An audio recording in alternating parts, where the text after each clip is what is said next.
Assalamualaikum warahmatullahi wabarakatuh. Selamat pagi semuanya. Baik, izin perkenalkan diri. Nama saya Anggun Palipur dari kelas AK 601 Program Studi Akuntansi dengan NIM 2503010202092. Di kesempatan kali ini saya akan mempresentasikan tugas ujian akhir semester pada mata kuliah Pendidikan Kewirausahaan. Sebelumnya, saya ucapkan terima kasih kepada dosen pengampu kami, Ibu Lia Amelia Nur Hasanah, atas kesempatan yang telah diberikan kepada saya. Baik, selanjutnya saya akan mempresentasikan mengenai penerapan bisnis model kanvas pada usaha saya sendiri, yaitu nabung perak, sebuah usaha jual beli logam mulia dengan tagline, investasi itu strategi, bukan spekulasi, dengan tujuan membangun ekosistem menabung perak di Indonesia. Baik, di presentasi kali ini saya akan membahas mengenai 6 bagian utama. Yang pertama, latar belakang dan peluang pasar perak di Indonesia. Kemudian yang kedua adalah profil usaha serta traction digital nabung perak. Kemudian yang ketiga adalah pemetaan 9 elemen bisnis model kanvas. Kemudian yang keempat, pembahasan mendalam dari ke-9 elemen tersebut. Yang kelima, potensi kenaikan harga perak sebagai instrumen investasi.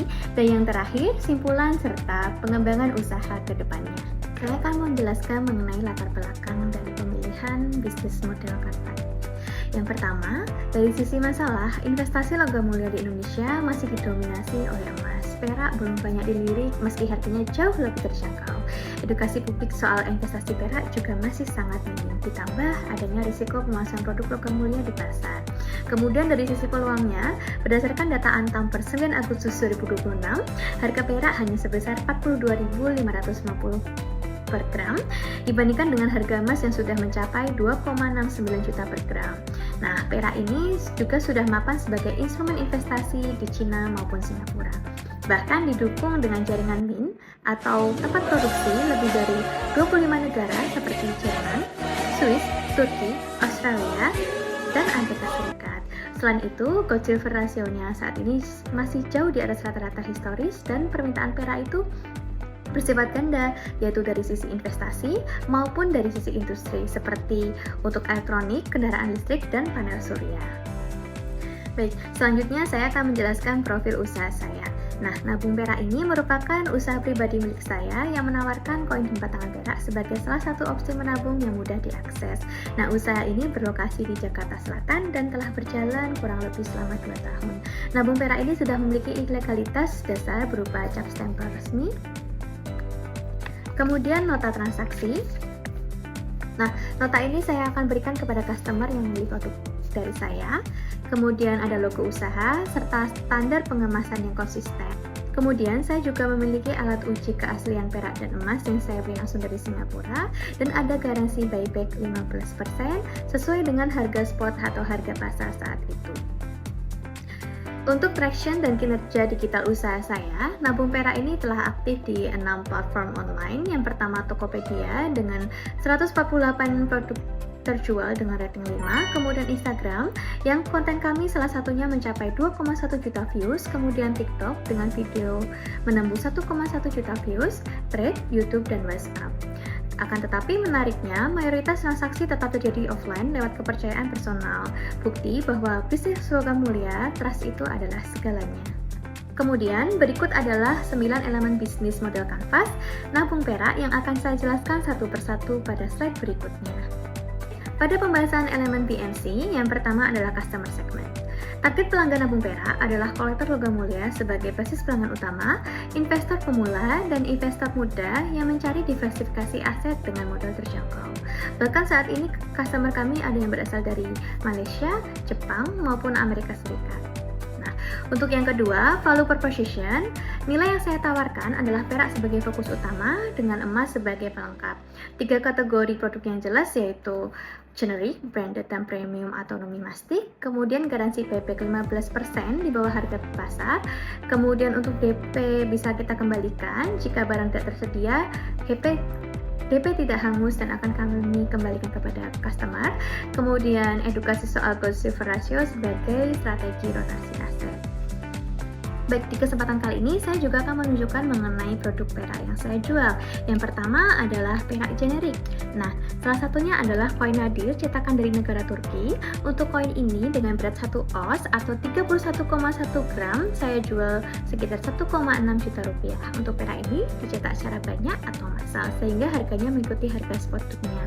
Nah, kemudian untuk perak branded, premium atau domestik, salah satunya dari cetakan The Pearl Mint dari negara Australia untuk edisi khusus Gongsi Fajai atau Selamat Tahun Baru Cina dengan gambar barongsai dan kotak khusus. Untuk harga ini jauh lebih mahal karena dia merupakan kategori perak premium dan cetak terbatas. Untuk harganya sekitar 2,5 juta rupiah, jauh lebih mahal daripada perak generik. Nah, untuk produk Indonesia, jangan khawatir, kita juga sudah memiliki produsen perak. Salah satunya dari Custom Central Bullion. Nah, salah satunya saya akan tunjukkan dengan koin bertema Indonesia Pusaka dengan gambar andong dan latar belakang Candi Prambanan dengan berat 1 oz atau 31,1 gram. Di sini tertulis limited, tercetak 111 pieces, sehingga harganya jauh lebih mahal. Di samping dengan desainnya menarik, cetakannya juga terbatas. Untuk koin ini harganya di atas 2 juta rupiah, jauh lebih mahal dibandingkan dengan koin generik.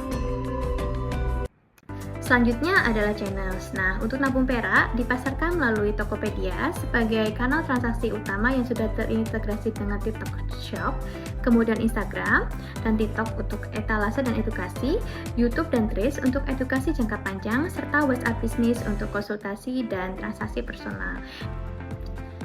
Kemudian adalah customer relationship. Nah, hubungan dengan pelanggan dibangun lewat layanan personal di WhatsApp Business, konten edukasi rutin, dan interaksi dengan komunitas kolektor. Meski ketertarikan awal banyak dari konten digital, closing tetap terjadi melalui kepercayaan personal, ciri khas dari bisnis logam mulia. Salah satu fakta menarik dari customer relationship, awalnya saya memposting salah satu koleksi saya, yaitu PM Swiss edisi Sio Kelinci di Instagram dan Threads. Kemudian ada salah satu kolektor logam mulia di Surabaya yang tertarik untuk membeli. Nah, dari situlah customer pertama merekomendasikan akun saya kepada customer lainnya sampai usaha saya berkembang dengan pesat sejauh ini. Kemudian, untuk key resource, sumber daya utama saya meliputi legalitas usaha tadi seperti cap stempel dan nota resmi, kemudian alat uji keaslian dari Singapura. Nanti saya akan tunjukkan bagaimana alat tersebut menguji keaslian perak dan emas. Berikut videonya.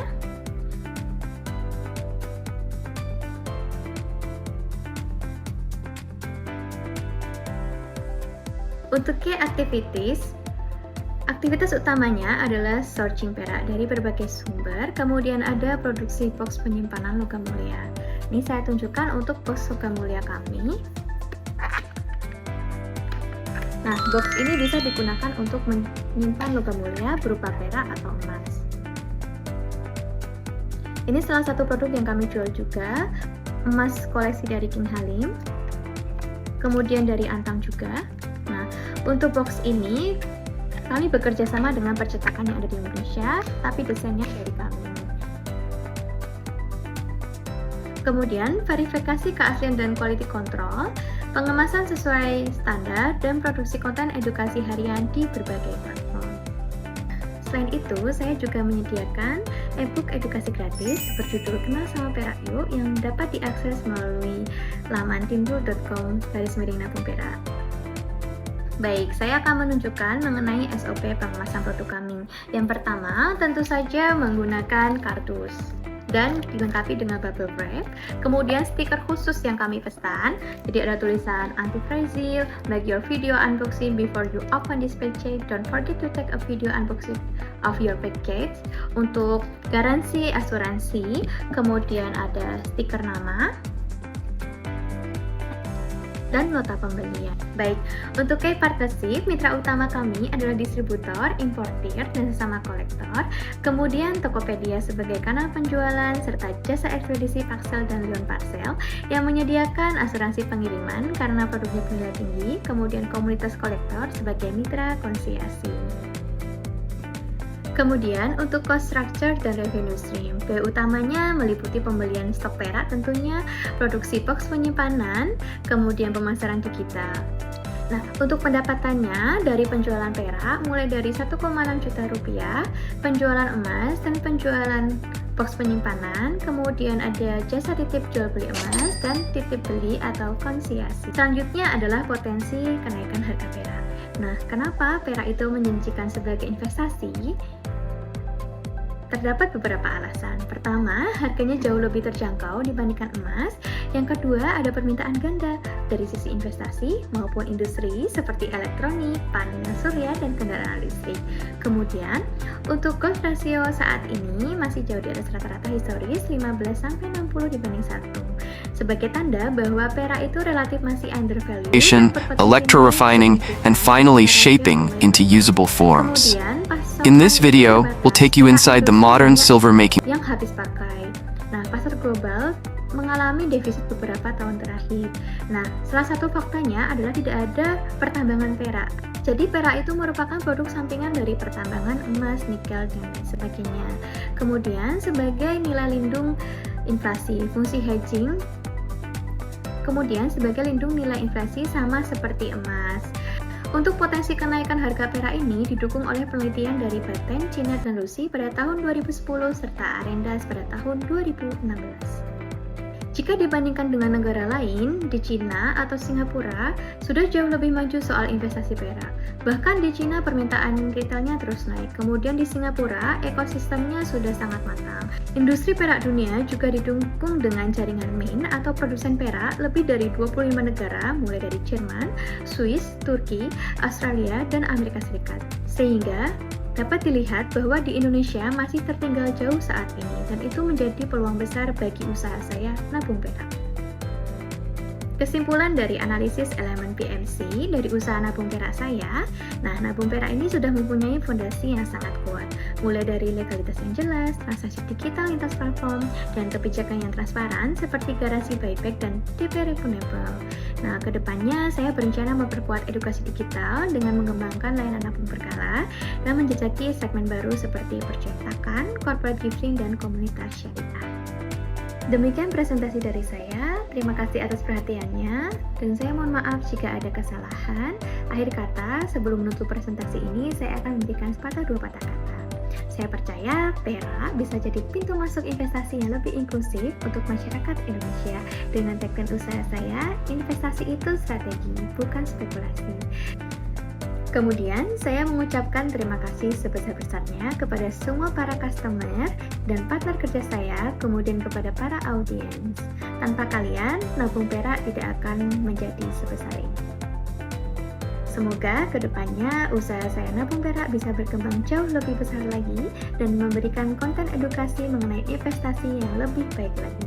Saya Anggun dari Nabung Perak, izin menutup presentasi pada hari ini.